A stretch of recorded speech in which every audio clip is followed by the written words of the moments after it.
Você continuaria falando de Jesus se hoje fosse aprovada uma lei que proíba tal atitude? Obedecer à lei ou obedecer a Jesus? Esse foi exatamente o dilema dos apóstolos em seu tempo, e a resposta deles mudou o mundo. Hoje nós vamos descobrir o segredo de uma igreja que não teme a perseguição.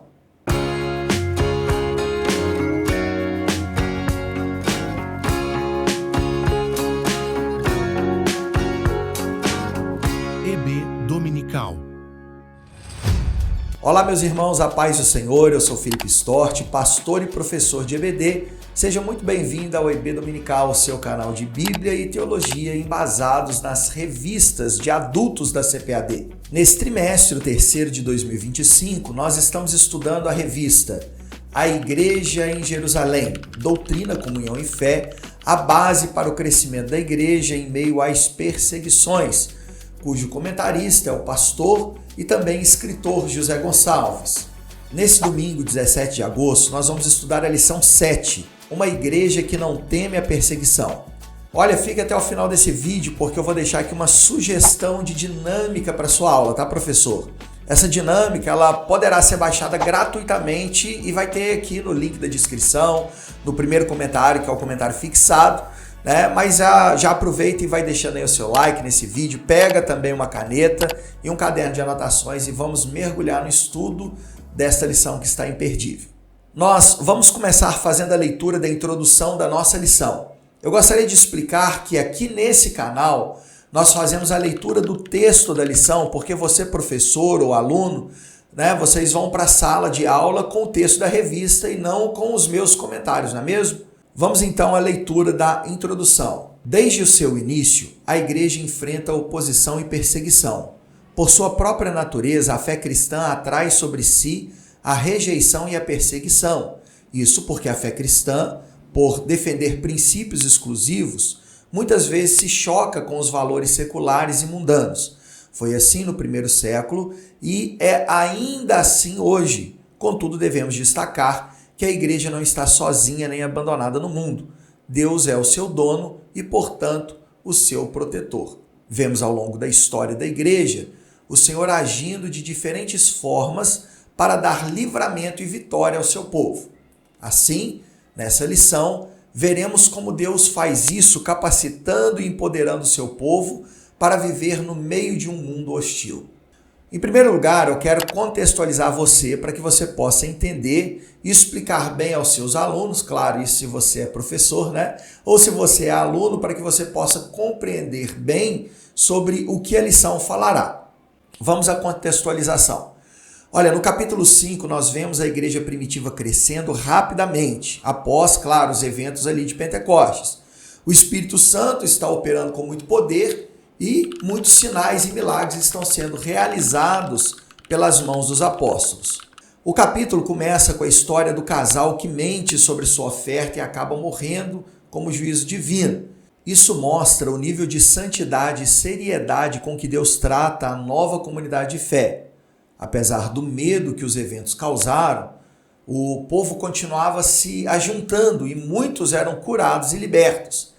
E isso, claro, vai gerar uma grande admiração e também, de contrapartida, inveja e oposição dos líderes religiosos. Eles, tomados de ciúmes, tanto os saduceus quanto o sumo sacerdote, eles vão e prendem os apóstolos, mas a Bíblia vai dizer que um anjo do Senhor os liberta durante a noite e os manda voltar ao templo para pregar.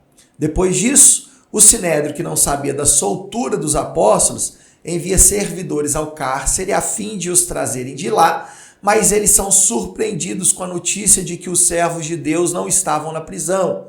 De repente, alguém anuncia que os apóstolos estavam no templo pregando sobre Jesus.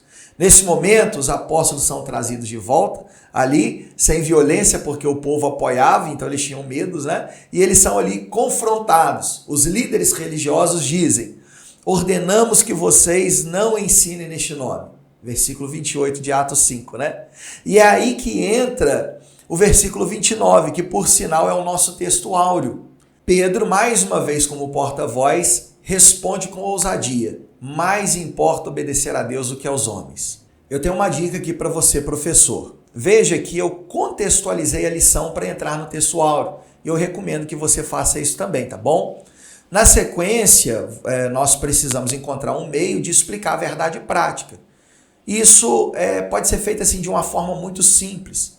Depois de contextualizar os seus ouvintes e chegar ao texto áureo, você pode dizer: veja, irmãos, todo esse contexto que nos mostra a perseguição sofrida pelos apóstolos, nos mostra uma grande verdade, que aliás é a nossa verdade prática.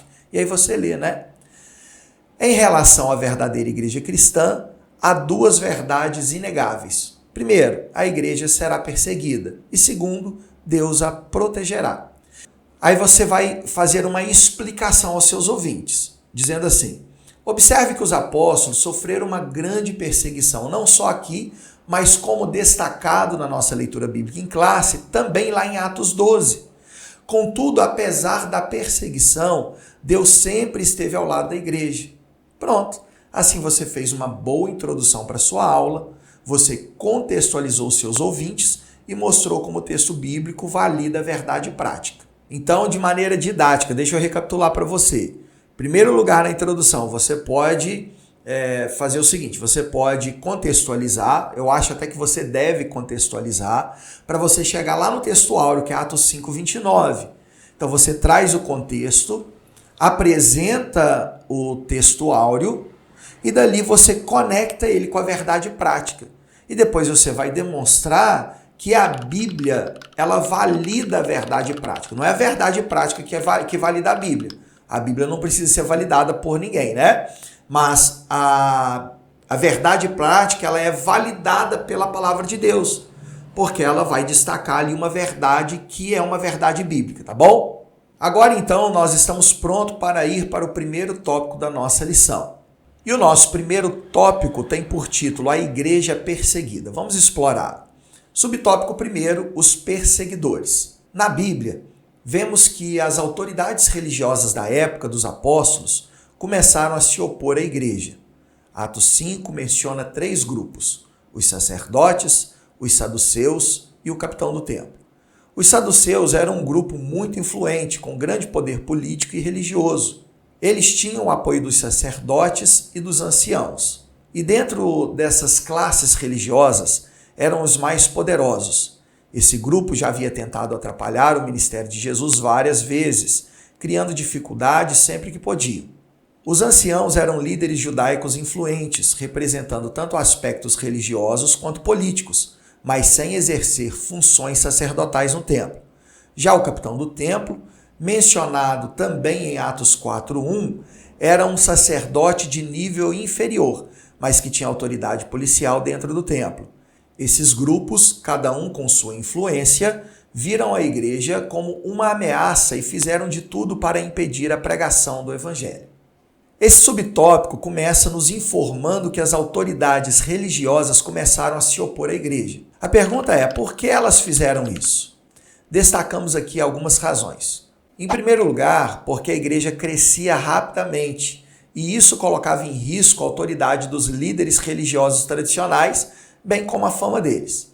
Em segundo lugar, a crença na ressurreição dos mortos desafiava a doutrina dos saduceus. Em terceiro lugar, os milagres e sinais operados pelas mãos dos apóstolos conferia legitimidade à mensagem e atraía ainda mais pessoas a Cristo. Em quarto lugar, nós observamos que talvez a causa maior e que desencadeia todas as outras causas seja o ciúme e inveja. Os líderes religiosos foram movidos pelo ciúme ao ministério apostólico.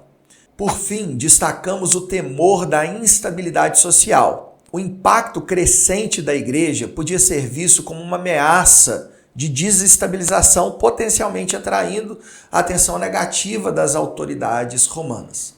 Bom, destacadas as razões pelas quais as autoridades religiosas perseguiam a igreja, vamos agora explorar esses grupos opressores que são destacados tanto na revista da Escola Dominical quanto no texto bíblico. Em primeiro lugar, quem eram os saduceus?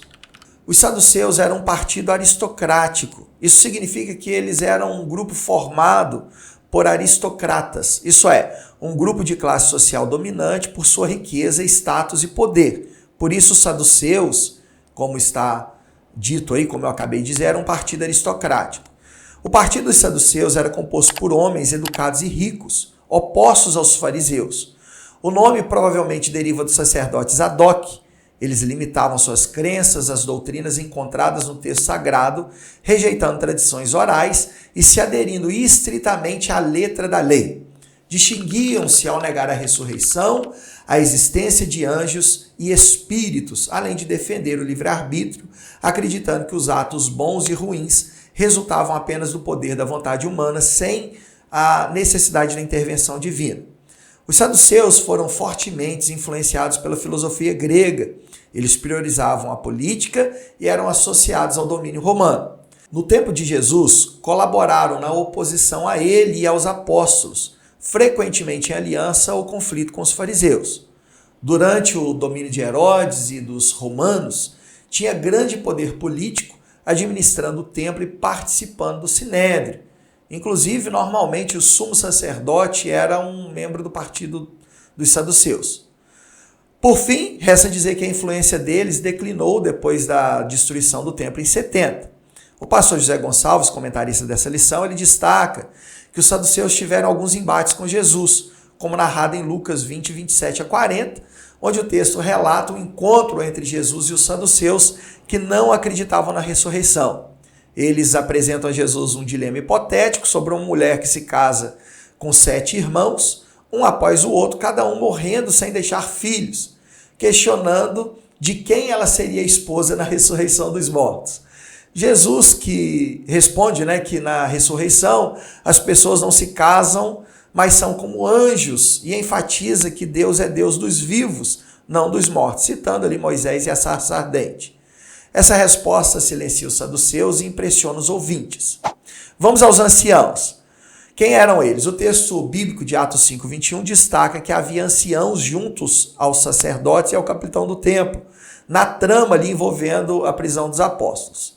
Esses anciãos, eles eram líderes que compunham o sinédrio. O sinédrio era uma instituição central na vida religiosa e política judaica durante o tempo do Segundo Templo. Era um tribunal composto por 70 membros, que eram os anciãos, e presidido pelo sumo sacerdote. Então você vê aqui que eram 71 pessoas, 70 anciãos, mais um que era o presidente, o sumo sacerdote, que muito provavelmente fazia parte do partido dos saduceus. Agora vamos à terceira pessoa que era mencionada aí no texto bíblico. Quem era o capitão do templo? Sobre o capitão do templo, a nossa lição ela destaca que ele é mencionado lá em Atos 4:1. Mas no capítulo 5, versículo 24, nós vemos que ele também é mencionado aí. Simon Kistemaker, que é um teólogo holandês, ele explica o seguinte, abro aspas. A pessoa responsável pela segurança dos prisioneiros é o capitão da guarda do templo. Ele é membro de uma proeminente família sacerdotal que serve permanentemente no templo e é isento do rodízio a que o restante dos sacerdotes deve se submeter. É um servo do sinédrio. Veja aí que nós temos pouca informação sobre quem era o capitão do templo na Bíblia, mas fontes secundárias nos trazem essa informação. Inclusive o pastor José Gonçalves traz aí para a gente que o capitão do templo era um sacerdote de classe inferior. E Simon Kistemaker, que eu citei aí para vocês, vai dizer que ele não estava envolvido naquele rodízio que os sacerdotes faziam, Vamos agora ao subtópico 2, esferas da perseguição. A perseguição dos judeus aos cristãos se dava em 2 esferas. A religiosa, por verem a mensagem de Cristo como ameaça, e a política. Os romanos procuravam aumentar o capital político com os judeus. Letra A. Na esfera religiosa. Lucas registra que os religiosos judeus prenderam os apóstolos. À medida que os cristãos testemunhavam da sua fé com poder, ganhavam mais e mais admiração popular. Muitos já haviam aceitado a fé. Esse número continuava crescendo. A inveja, portanto, provocou a ira desses líderes. Enquanto a igreja crescia, o velho judaísmo farisaico regredia. Letra B, na esfera política. Em Atos 12, de 1 a 5, vemos que a perseguição se dá na esfera estatal e é de natureza mais política na esfera pública. Ali o rei Herodes, um dos governantes que representava o Império Romano da Judéia, mandou executar Tiago e prender o apóstolo Pedro. Sabendo que Pedro era um líder de destaque entre os apóstolos, queria com isso aumentar o seu capital político perante os judeus que se opunham à igreja. Então nós vemos aqui que o texto menciona que havia perseguição em duas esferas, na religiosa e na esfera política. Vamos entender melhor isso. Na esfera religiosa, a igreja era perseguida porque os cristãos, ou melhor, os religiosos, viam o cristianismo como uma ameaça à doutrina judaica. Quando nós observamos o ministério de Jesus, nós vemos os seus embates com os principais partidos religiosos. Com os fariseus, Jesus, por exemplo, os critica pela hipocrisia, chamando-os de sepulcro caiado, lá em Mateus 23. Porque eles se preocupavam com as aparências externas, enquanto negligenciavam a justiça, a misericórdia e a fidelidade. Já com os saduceus, como vimos, Jesus os confronta na doutrina da ressurreição, Mateus 22, do 23 ao 33. Os escribas, eles eram especialistas na lei, eles eram frequentemente desafiados por Jesus. Lá em Marcos 12, 28 a 34, um escriba pergunta a Jesus qual é o maior mandamento. Jesus responde afirmando a centralidade do amor ao próximo, mostrando que a verdadeira essência da lei está além das regras detalhadas seguidas ali pelos escribas. Tem também os herodianos, que eram aliados políticos de Herodes. Lá em Marcos 12, 13 e 17, eles tentam armadilhar Jesus com uma questão sobre o pagamento de impostos a César. Jesus sai deles habilmente dizendo, dai a César o que é de César e a Deus o que é de Deus. É interessantíssimo esse texto, Então nós vemos. Só, professor, para que você não fique com dúvida, quando a Bíblia fala aí de rei Herodes e depois a gente vai, o comentarista aí vai tratar dizendo que ele era governador, Rei Herodes é porque ele se intitulava como se fosse um rei, ele era muito soberbo, orgulhoso, então as pessoas às vezes chamavam ele de rei Herodes, mas ele era um governante, tá bom?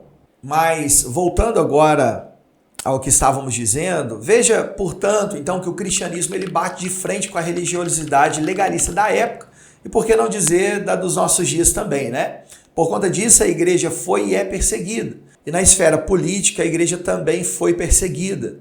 Aliás, o pastor José Gonçalves enfatiza aqui o texto de Atos 12, onde Tiago é preso e morto para que Herodes pudesse se dar bem com o povo judeu. Note, porém, professor, que aqui se trata de Tiago, irmão de João, tá bom? Atos 12, 2, e não o Tiago, irmão de Jesus.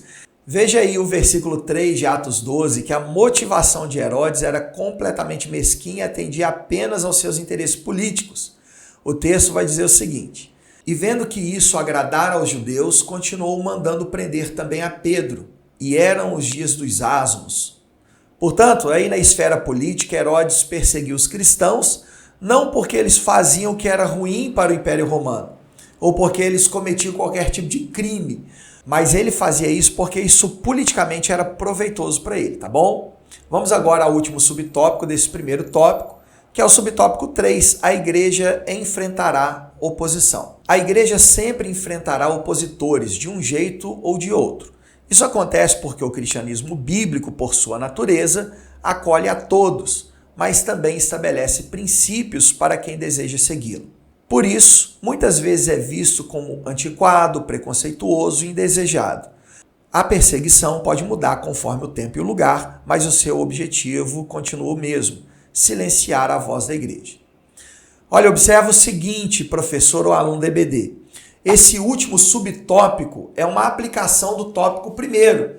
Isso significa que na sua aula, professor, você não precisa fazer aplicações do subtópico 1 e 2.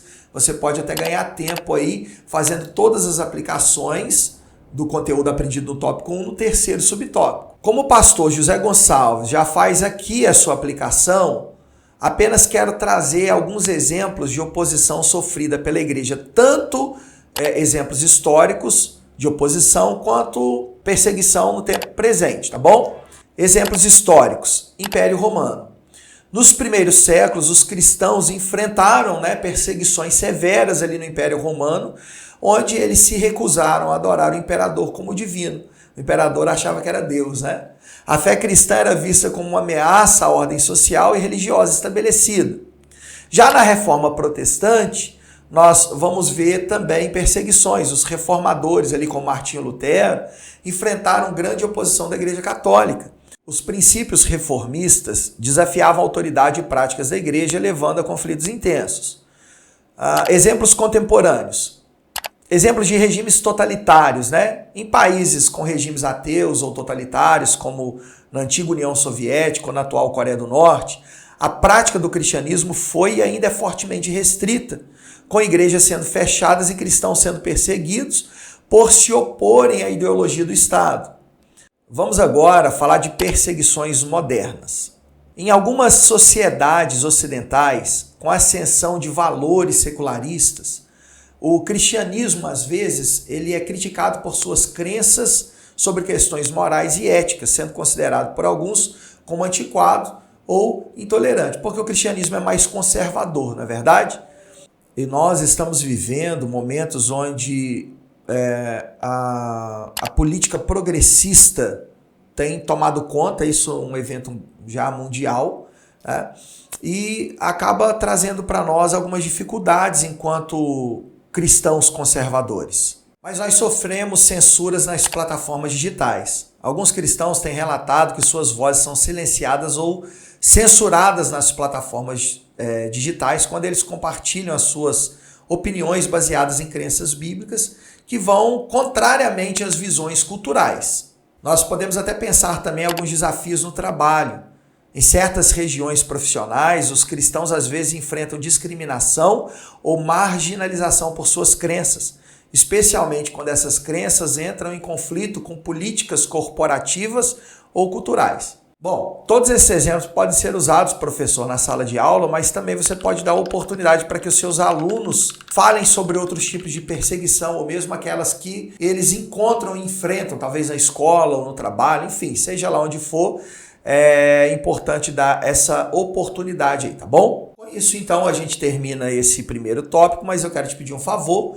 Eu quero te pedir que você deixe aí nos comentários que outro tipo de perseguição a igreja tem sofrido nos nossos dias. Além disso, se você tiver alguma dúvida, deixa aqui também, porque eu leio todos os comentários e respondo tirando todas as dúvidas. Vamos agora, então, ao próximo tópico da nossa lição. Tópico 2, a igreja protegida. Vamos à leitura do subtópico 1. Um anjo de Deus. Lucas destaca que, em meio à perseguição, Deus provê livramento para os apóstolos. A igreja não era apenas perseguida, mas também protegida. Aqui, a igreja contou com a presença de anjos, seres de natureza totalmente sobrenatural.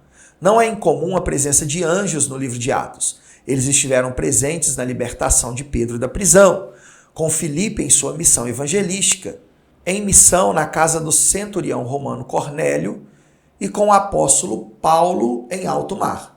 A Bíblia diz que eles estão a serviço daqueles que vão herdar a salvação. Agora eu quero falar com você, professor da EBD. Observa aqui algo importante. O pastor José Gonçalves, comentarista, ele começa destacando Atos 5,19. E você precisa dar ao seu aluno o contexto disso. Vamos lá. Os apóstolos estavam realizando muitos sinais e maravilhas entre o povo, causando grande admiração e traindo um número crescente de seguidores. Devido a isso, o sumo sacerdote e os saduceus, movidos por inveja, prenderam os apóstolos e os colocaram na prisão pública com o intuito de silenciá-los e conter o movimento que estava se formando ao redor deles. É nesse contexto que ocorre a intervenção divina mencionada lá em Atos 5,19, onde um anjo do Senhor abriu as portas da prisão, libertando os apóstolos. Veja que na sequência do texto da revista da EBD, o comentarista parte para a aplicação. Ele diz o seguinte: a igreja não era apenas perseguida, mas também protegida. Você pode explorar situações bíblicas, professor, onde o povo de Deus, tanto no Antigo Testamento como no Novo Testamento, foi protegido por Deus. Você pode demonstrar como Deus livrou Daniel da cova dos leões. Você pode demonstrar como Deus guardou o seu povo durante a travessia no deserto. Bem como você pode demonstrar como Deus livrou Paulo da morte quando foi ajudado a fugir de Damasco, descendo num cesto pelos muros da cidade, lá em Atos 9, 23 a 25. Você pode mostrar tudo isso. Agora, também, você pode dar oportunidade rápida para uma ou duas pessoas ali contarem um breve testemunho sobre um livramento que Deus deu à sua vida. Lembre-se, o ensino é uma construção, onde você leva o aluno a refletir sobre o que ele está aprendendo. O ensino não é dar tudo de mão beijada para o aluno, tá bom? Agora, observa que o pastor José Gonçalves explica que Deus usou e usa anjos para livrarem o seu povo. Quem são os anjos? A doutrina sobre os anjos é chamada de angelologia ou angiologia pela teologia sistemática. Os anjos, eles são seres minimamente curiosos e também misteriosos, porque a Bíblia não nos traz assim muita riqueza de detalhes e informações sobre ele. Mas o escritor aos Hebreus define assim: não são porventuras todos eles espíritos ministradores enviados para servir a favor daqueles que hão de herdar a salvação? Hebreus 1,14. Aqui nós observamos o seguinte: os anjos são espíritos, ou seja, seres imateriais. Isso não significa que eles não podem ter aparência humana, porque várias vezes a Bíblia os apresenta de forma humana, tá bom? Contudo, naturalmente eles são espíritos e, portanto, imateriais. Esses espíritos são ministradores. A palavra ministradores é a tradução do grego litúrgicos, que tem o sentido, o significado daquele que serve. Por essa razão, o texto bíblico diz que eles são enviados para servir. Mas servir a quem? Aqueles que hão de herdar a salvação. Veja que eu estou falando tudo em cima de Hebreus 1,14, em cima da definição do próprio autor sagrado bíblico. Então, só em resumo aqui, para a gente terminar essa explicação de quem são os anjos, o autor aos Hebreus vai nos ensinar que eles são seres espirituais, portanto imateriais, que podem, claro, como nós falamos aqui, se transformar, podem tomar outras formas, né? E anjos já apareceram na forma humana. Eles estão a serviço do povo de Deus, claro que não é no sentido de que nós podemos mandar no anjo, né? Tem até uma canção aí no meio gospel que diz assim: vai acontecer, tem que acontecer, o anjo vai descer aqui para me abençoar. Ô irmãos, a gente não pode mandar em anjo não. O sentido ali de que eles servem o povo de Deus é de que eles estão ali para auxiliar, mas eles obedecem a Deus, é claro, e Deus estabeleceu que eles vão nos auxiliar, tá certo? E Deus envia anjos, né, para nos guardar, envia anjos para nos dar livramento, tá? Então, esse daí é o papel dos anjos, tá certo? Vamos agora ao subtópico 2, a intercessão da igreja. Atos 12:5 diz que a igreja fazia contínua oração por Pedro. O mesmo texto bíblico que mostra um anjo no cenário da libertação de Pedro também revela a igreja como um agente ativo nessa libertação. Não teria sentido Lucas destacar o papel da igreja intercedendo por Pedro se isso não tivesse nenhuma relevância. É evidente que Deus é soberano e age como e quando quer. A morte de Tiago, irmão de João, é mencionada anteriormente e não temos uma explicação no texto bíblico do porquê Tiago não foi libertado. Contudo, esse evento certamente causou um impacto na igreja, levando-a a orar ainda mais fervorosamente por Pedro. Deus respondeu a oração da igreja e libertou Pedro. Observe aqui outro ponto importante, professor. Novamente, o pastor José Gonçalves parte de um texto bíblico. Dessa vez o contexto é outro. Aqui ele parte de Atos 12:5. Logo, você, professor, precisa também dar esse contexto novamente. Vamos então a ele. No início de Atos 12, o rei Herodes Agripa I começou a perseguir os cristãos para agradar aos judeus. Como vimos anteriormente, isso foi uma manobra política. Ele mandou prender alguns líderes da igreja e executa Tiago, irmão de João, causando grande tristeza entre os fiéis. Incentivado pela aprovação desse ato, Herodes prendeu também Pedro, visando um julgamento público após a Páscoa. Enquanto Pedro estava sob forte guarda na prisão, a igreja fervorosamente orava a Deus por sua libertação. É o que diz o versículo 5. Na sequência, o pastor José Gonçalves, então, ele vai explicar que assim como Deus usa anjos para levar o seu povo, não podemos negligenciar o papel da intercessão da igreja. Veja que o comentarista complementa, abro aspas, não teria sentido Lucas destacar o papel da igreja intercedendo por Pedro se isso não tivesse nenhuma relevância. Aí essa frase da lição se dá pelo seguinte: depois de prender e matar Tiago, irmão de João, Herodes mandou prender Pedro e a igreja entrou em oração em favor de Pedro, né? Por outro lado, Deus estava agindo, tanto que ele envia um anjo para soltá-lo. Atos 12, 7. Assim, mais uma vez eu quero reforçar. Deus age, né? Ele envia anjos, dá livramento de uma ou de outra forma, mas a igreja nunca deve cessar de orar em favor daqueles que necessitam, tá bom? Nós vemos aqui que mesmo Deus enviando anjos para livrar Tiago, Deus continua trabalhando por meio da oração, tá certo? Vamos agora ao subtópico 3, o valor da oração. Essa passagem bíblica, assim como muitas outras, mostra o grande valor da oração.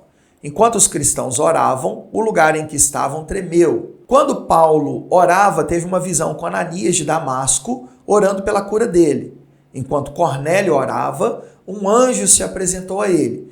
E os apóstolos oravam para que os cristãos fossem batizados no Espírito Santo. Não podemos subestimar o poder da oração. A conhecida frase, muita oração, muito poder, pouca oração, pouco poder, ainda continua atual. Aqui nós precisamos destacar, então, o valor da oração.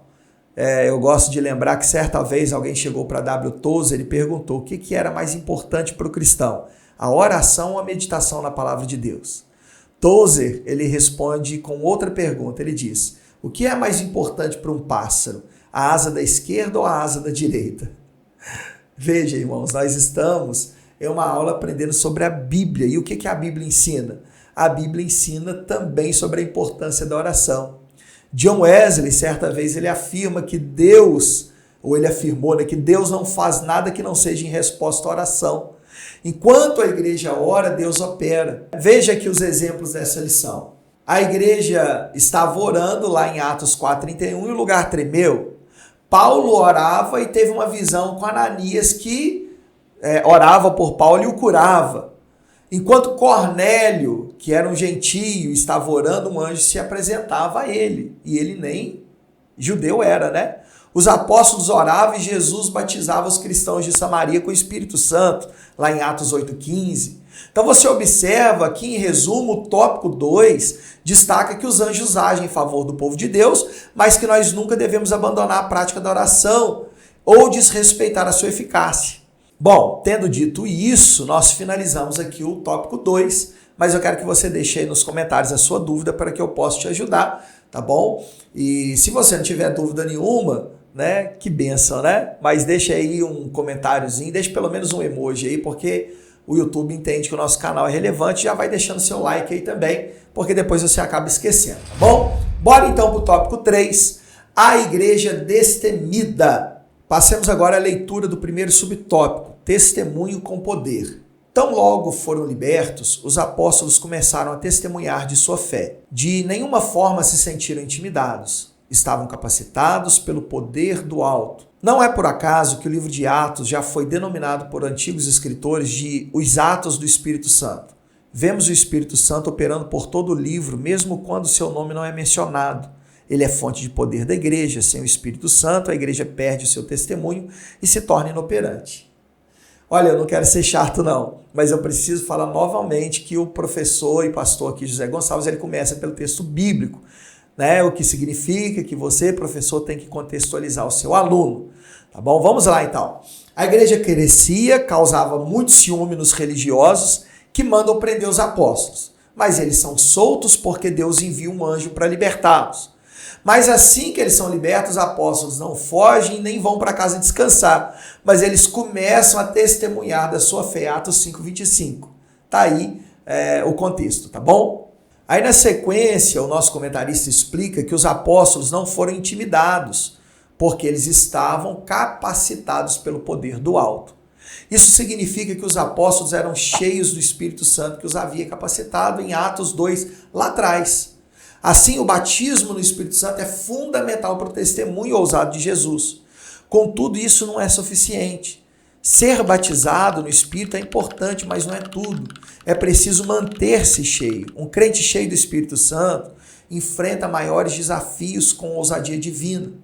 Portanto, no livro de Atos, ser cheio do Espírito Santo às vezes tem a ver com ser batizado com o Espírito Santo, outras vezes tem a ver com aquilo que nós pentecostais chamamos de ser renovados. Sendo cheios do Espírito, temos ousadia para anunciar as grandezas do amor de Deus. Vamos agora partir para o subtópico 2, convictos de sua fé. Lucas registra a ousadia do testemunho de Pedro. Nesse texto, temos uma clara defesa dos valores cristãos. Ele mostra que a igreja primitiva não negociava sua fé, mesmo que isso lhe custasse caro. A mesma referência também é muitas vezes usada para justificar a desobediência civil por parte da igreja em relação ao Estado, quando este age contrariamente aos princípios adotados por aquela. De fato, isso está em foco, contudo, não se trata de uma mera desobediência civil ou rebeldia, mas de uma defesa consciente daquilo que a igreja crê como fazendo parte da sua natureza e essência, e que por conta disso não pode de forma alguma ser negociado. Olha, eu quero que você, professor, adivinhe o que aconteceu aqui nesse subtópico 2? O pastor José Gonçalves começa destacando o texto bíblico de Atos 5:29. E você já sabe o que tem que fazer, né? Então, você precisa, claro, contextualizar seu aluno. Olha, é muito bom que isso aconteça, tá? É sinal que a escola bíblica dominical, ela tem como fonte a Bíblia. E não a revista, né? Ela parte da Bíblia para nos ensinar. Aliás, irmãos, algumas pessoas chamam a escola bíblica dominical de escolinha. Não, não é escolinha. Outras pessoas chamam escola dominical. Mas se esquece que entre escola e dominical, no meio tem a bíblica, porque a escola bíblica dominical é uma escola pautada na palavra de Deus. Então nunca tire a palavra bíblica do meio. Eu sei que às vezes a gente faz, eu já fiz também, tá? Mas é a escola bíblica dominical. Voltando agora, vamos então ao contexto prometido que eu falei com vocês. Olha, depois de soltos pelo anjo do Senhor, os apóstolos vão pregar o evangelho. Nesse momento, os religiosos que os mandaram prender não sabiam, né? Não sabiam que eles tinham sido soltos milagrosamente. Mas logo que os souberam, mandou que os prendessem novamente e os levassem ao conselho para serem interrogados. E é nesse momento que Lucas registra a ousadia de Pedro em Atos 5:29. Vamos ao versículo. Porém, respondendo Pedro e os apóstolos disseram: mais importa obedecer a Deus do que aos homens. Eu comecei a aula de hoje com a seguinte pergunta: você continuaria falando de Jesus se fosse aprovada uma lei que proibia tal atitude? Diz também que os apóstolos passaram por situação semelhante, mas que a resposta que eles deram mudou o rumo do mundo. Veja, eles foram proibidos de falar sobre Jesus aqui pelo conselho. Mas o que eles disseram, né? Mais importa obedecer a Deus do que os homens. A resposta dos apóstolos ecoa em nossos dias quando a nossa fé é proibida pelo Estado. Assim, os cristãos não podem se calar. Mais importa obedecermos o ID de Jesus que ao cálice do Estado. Que as nossas atitudes possam refletir a obediência a Deus acima de tudo. Por fim, preciso reafirmar algo aqui.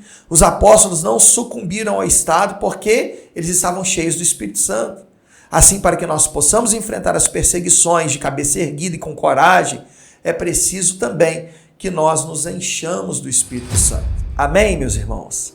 Olha, eu termino aqui esse último tópico da lição, mas eu te peço para não sair, porque ainda a gente tem uma dinâmica para a sua aula, tá bom? Mas vai por enquanto aí deixando seu like, deixando seus comentários se ficou alguma dúvida, talvez aí dando uma sugestão para melhorar o nosso canal. A sua opinião é muito importante, nós estamos fazendo tudo aqui para poder trazer um conteúdo de qualidade para você, tá bom? Vamos à leitura agora da conclusão da nossa aula. Vimos como uma igreja capacitada pelo Espírito enfrenta as perseguições. O cristão, portanto, não deve se assustar com elas. No contexto do cristianismo bíblico, essa é a regra e não a exceção. Ninguém gosta de ser perseguido, contudo, as Escrituras nos previnem a respeito da realidade da perseguição na jornada cristã. Isso não significa que o sofrimento deve ser um alvo a ser alcançado, mas que devemos estar conscientes de que não podemos evitá-lo. Portanto, o nosso foco deve estar em Deus, pois Ele é quem pode nos guardar e capacitar no meio do sofrimento. Muito bem, você que chegou até aqui, como forma de gratidão, eu quero deixar para você uma sugestão de dinâmica para a sua aula. O nome da dinâmica é Mais Importa Obedecer, baseado exatamente no nosso textuário de Atos 5:29. Essa dinâmica deve tomar no máximo 10 minutos da sua aula, tá bom, professor? Tem que ser rápido, né? Senão você não vai conseguir terminar a sua aula, né? E aliás, é bom que você faça até no final da aula, tá bom? Mas reserve aí 10 minutos da sua aula. O nosso objetivo aqui é muito simples, é ajudar os seus alunos a aplicarem esse princípio bíblico em situações reais do dia a dia. Quantas vezes nossos irmãos enfrentam dilemas entre obedecer às autoridades humanas ou obedecer a Deus? Essa dinâmica vai prepará-los exatamente para esse momento. Vamos ao passo a passo, que é muito fácil e você vai entender aqui, tá bom? Mas é sempre bom dizer que existe aí o download para você fazer, está muito bem explicado também, tá? Mas termina de assistir aqui para você entender tudo certinho e não ficar com dúvida nenhuma. Vamos então ao primeiro passo. A primeira coisa que você vai fazer é dividir rapidamente sua turma entre 3 e 4 pessoas, em grupos, né, de 3 ou 4 pessoas. Isso leva 1 minuto no máximo. O segundo passo é, você vai entregar um cartão com uma situação dilema para cada grupo. No material que eu disponibilizei para vocês aí, tem 6 situações diferentes. Por exemplo, seu chefe pede para você mentir para um cliente, ou a escola do seu filho proibiu de mencionar Deus. Então você vai entregar esses cartões aí para as pessoas, com essas situações aí. Já temos alguns exemplos, ou você pode criar o seu próprio exemplo, tá? Vamos ao terceiro passo. Agora vocês vão dar 4 minutos para os grupos discutirem e decidirem qual seria a atitude cristã correta em cada uma das situações de dilema. Quarto passo. Cada grupo tem apenas 30 a 40 segundos para apresentar a sua situação e a solução que eles encontraram, né? Isso vai dar aí um total de 4 minutos mais ou menos. E agora a gente vai para o quinto e último passo, que você vai usar aí 1 minuto para relacionar todas as respostas com Atos 5:29, destacando que mais importa obedecer a Deus do que aos homens, né? Que esse deve ser o nosso princípio norteador. Professor, algumas dicas importantes. Mantenha o ritmo acelerado para cumprir os 10 minutos, né? Incentivem respostas e práticas diretas e sempre lembrem que o objetivo é obedecer a Deus com sabedoria e amor, não com atitude, claro, de confronto, tá bom? Essa dinâmica vai fazer com que os seus alunos saiam da teoria e entrem na prática. Eles vão perceber que as situações que os apóstolos enfrentaram não são tão diferentes assim aos dilemas que nós enfrentamos hoje no nosso dia a dia. O material completo com todas as situações de dilema e instruções detalhadas estão disponíveis gratuitamente. Vocês podem baixar, imprimir e usar à vontade. Apenas não podem vender o material, tá bom? É de graça. De graça dai, né? De graça receber, de graça dai, tá bom?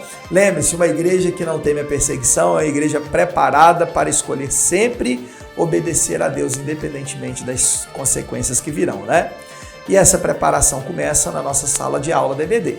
Tenha certeza que seus alunos vão amar essa dinâmica e sair muito mais preparados para enfrentar as pressões que estão no mundo, né? Tá bom? Olha, eu vou ficando por aqui. Que Deus abençoe a sua aula de domingo. Em nome de Jesus, um abraço e um beijo no seu coração. Fique com Deus.